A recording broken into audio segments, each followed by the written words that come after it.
Hello दोस्तों, मैं हूं कीर्तेश नागरे और आप देख रहे हैं कोडिंग कीर्तेश। दोस्तों, पिछले वीडियो में हमने देखा था प्रिंटफ और स्कैनफ फंक्शन का यूज कैसे किया जाता है। उस पर हमने एक असाइनमेंट भी ली थी। तो इस वीडियो में हम बात करने वाले हैं ऑपरेटर्स के बारे में।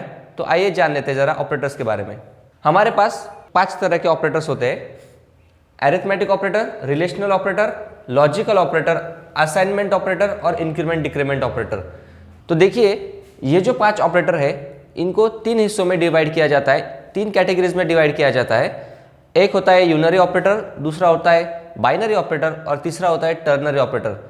अभी यूनरी ऑपरेटर क्या होता है, बाइनरी क्या होता है और टर्नरी क्या होता है, ये हम थोड़ा सा जान लेते हैं। यूनरी ऑपरेटर मीन्स कि जिसमें आपको सिंगल ओपरेंड का यूज किया जाता है। अभी ओपरेंड्स मतलब क्या, जैसे सपोज मेरे पास 2 + 4 ऐसा कोई एक मैथमेटिकल ऑपरेशन मुझे परफॉर्म करना है और इस कंडीशन में मेरे पास ये वाला जो ऑपरेटर है, ये ऑपरेटर मेरा डिसाइड करेगा कि ये दोनों क्या ऑपरेशन परफॉर्म करेंगे। जैसे कि अगर यहाँ पर प्लस की जगह पर माइनस होगा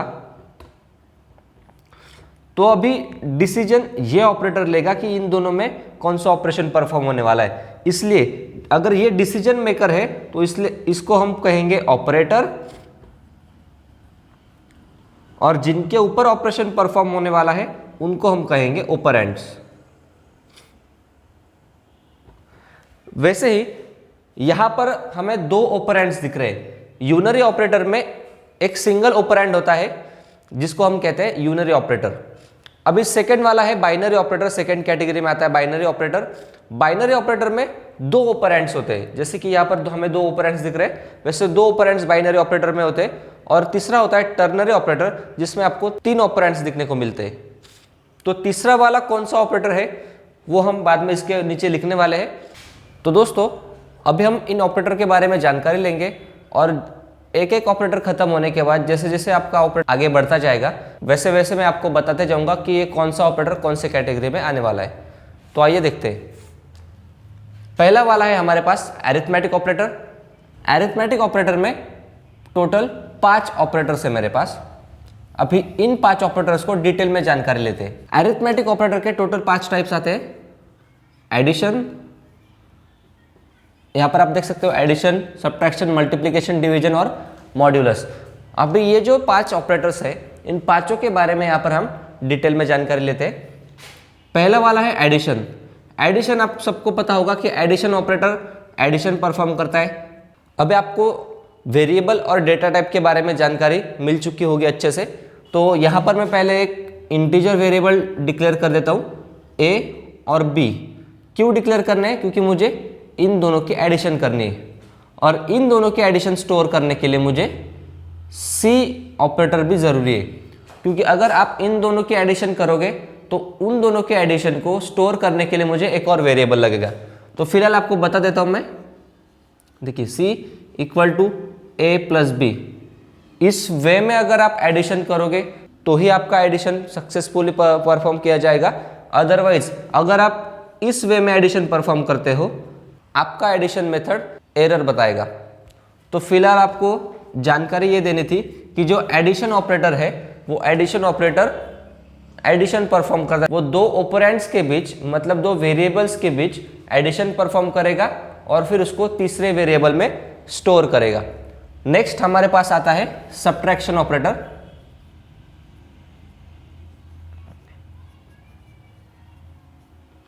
सब्ट्रैक्शन में सेम चीज आएगी। इंटीजर ए बी सी मैंने यहाँ पर डिक्लेयर किया है, खाली यहाँ पर चेंज होगा साइन। और यहाँ पर क्या कर सकते हो आप, ए और बी के बीच में सब्ट्रैक्शन परफॉर्म करोगे और उसको सी वेरिएबल में उसको स्टोर करोगे। नेक्स्ट हमारे पास तीसरा ऑपरेटर है मल्टीप्लिकेशन ऑपरेटर। मल्टीप्लिकेशन ऑपरेटर में भी सेम चीज होगी।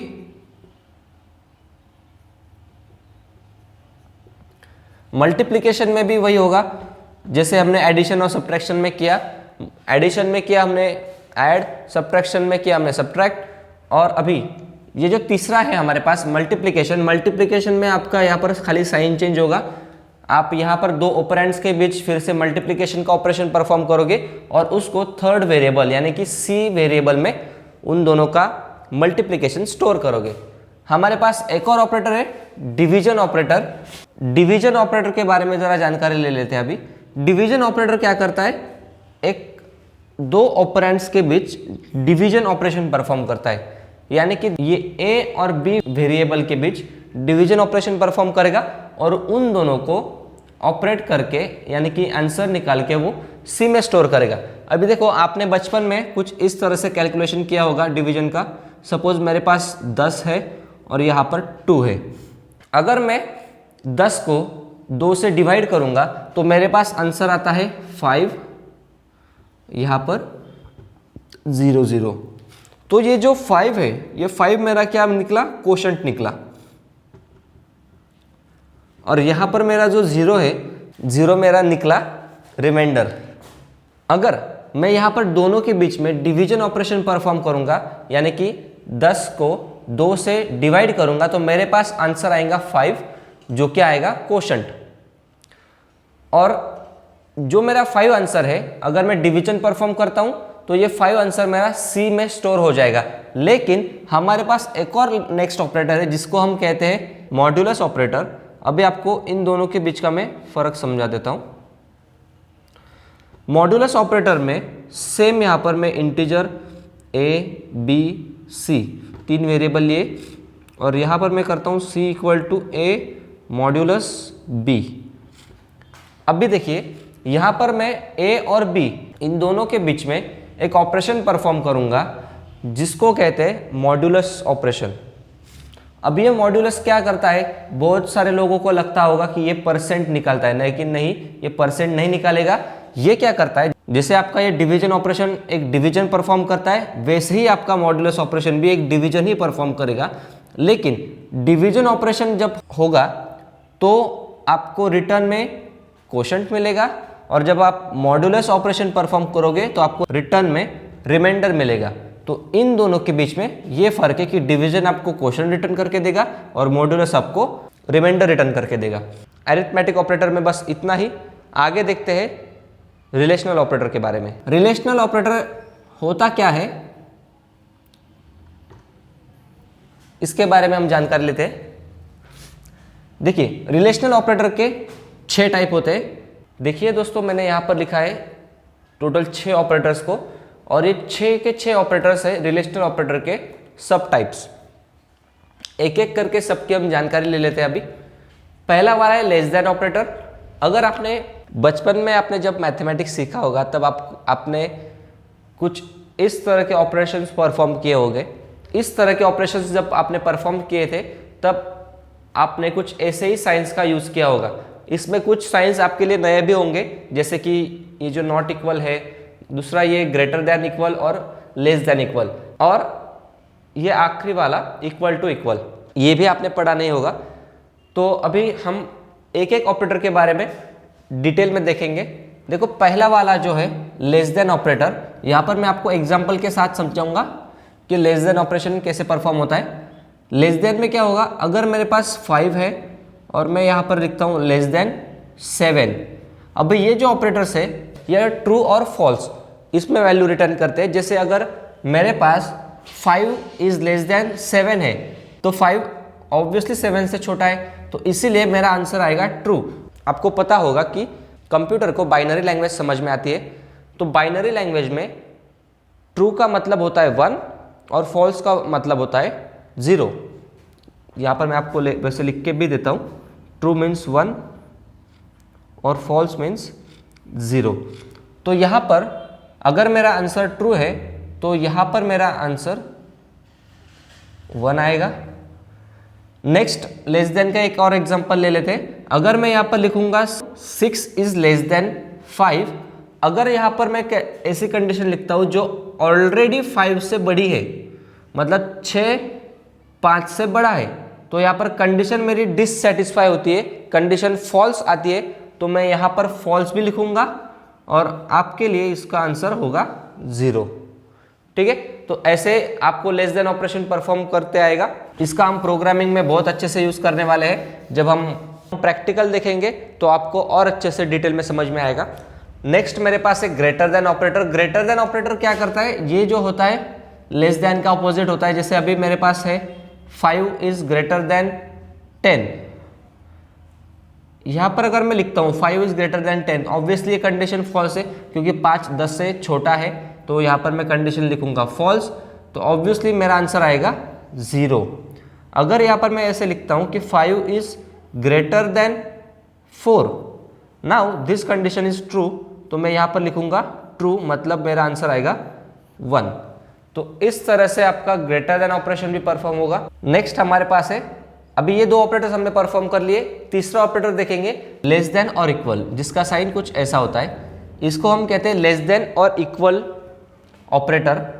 इसमें अगर मैं 10 इज लेस देन और इक्वल टू 10 ऐसा कुछ लिखता हूं, तो मेरे पास ये जो दोनों वैल्यूज है, ये दोनों वैल्यू इक्वल है लेकिन लेस देन नहीं है, तो यहाँ पर कंडीशन कैसे चेक होगी, एक तो ये दोनों वैल्यू में से एक वैल्यू छोटी होगी या फिर इक्वल होगी, दोनों में से मेरी कोई एक भी कंडीशन अगर ट्रू हुई तो भी मेरा आंसर ट्रू ही आएगा। जैसे अभी सपोज 10 इज लेस देन और इक्वल टू 10, इसमें 10 लेस तो नहीं है लेकिन इक्वल जरूर है, तो मेरा आंसर आएगा ट्रू यानी कि 1।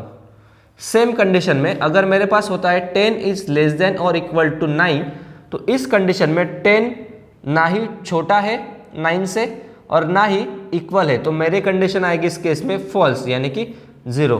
कुछ इस तरह से आपका लेस देन और इक्वल ऑपरेशन परफॉर्म करेगा। नेक्स्ट मेरे पास आएगा ग्रेटर देन ऑपरेटर, नेक्स्ट मेरे पास आएगा ग्रेटर देन और इक्वल ऑपरेटर, जो कि इसी के जैसा बट थोड़ा अपोजिट परफॉर्म करता है।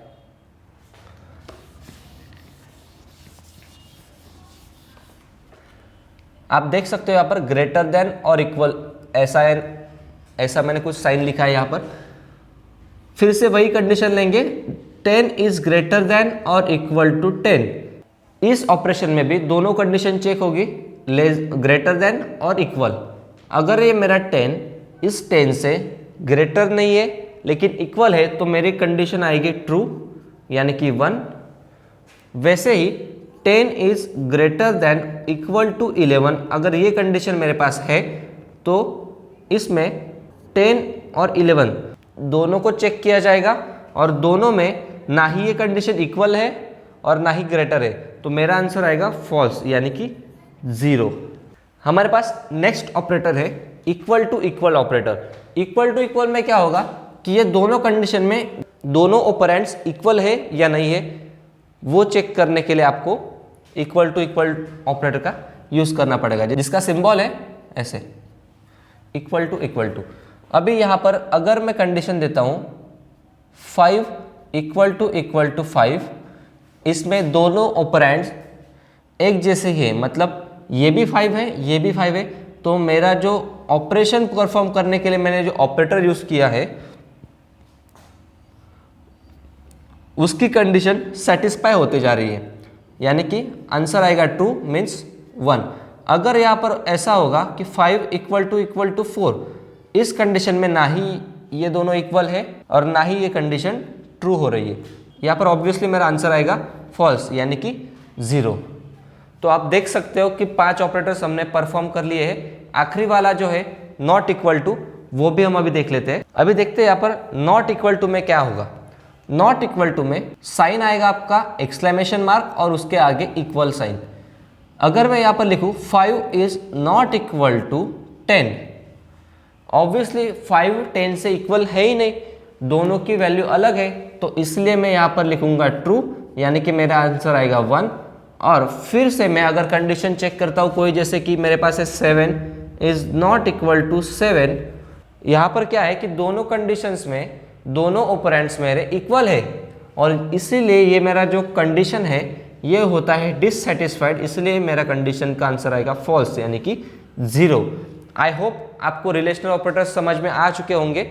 अगर आपको अरिथमेटिक ऑपरेटर और रिलेशनल ऑपरेटर में कुछ भी प्रॉब्लम आ रहा होगा तो मैंने डिस्क्रिप्शन बॉक्स में मेरे इंस्टाग्राम की लिंक डाली है, वहाँ पर जाके आप मुझे मैसेज कर सकते हो या फिर मुझे ईमेल भी कर सकते हो। अगर इन दोनों में से कोई भी आपको पॉसिबल नहीं हो रहा है, नीचे कमेंट सेक्शन में कमेंट भी कर सकते हो कि हमें इस टॉपिक का ये हिस्सा समझ में नहीं आया है, तो मैं आपको उसके लिए हमारे इंस्टाग्राम पे एक वीडियो शेयर करूंगा तो आप वहाँ पे जाके भी उसको देख सकते हो। तो फिलहाल इस वीडियो में इतना ही देखेंगे। अगले वीडियो में हम बचे हुए ऑपरेटर्स को देखेंगे और उनको कैटेगराइज भी करेंगे यूनरी, बाइनरी और टर्नरी, इन 3 ऑपरेटर्स में। तो तब तक के लिए बाय बाय।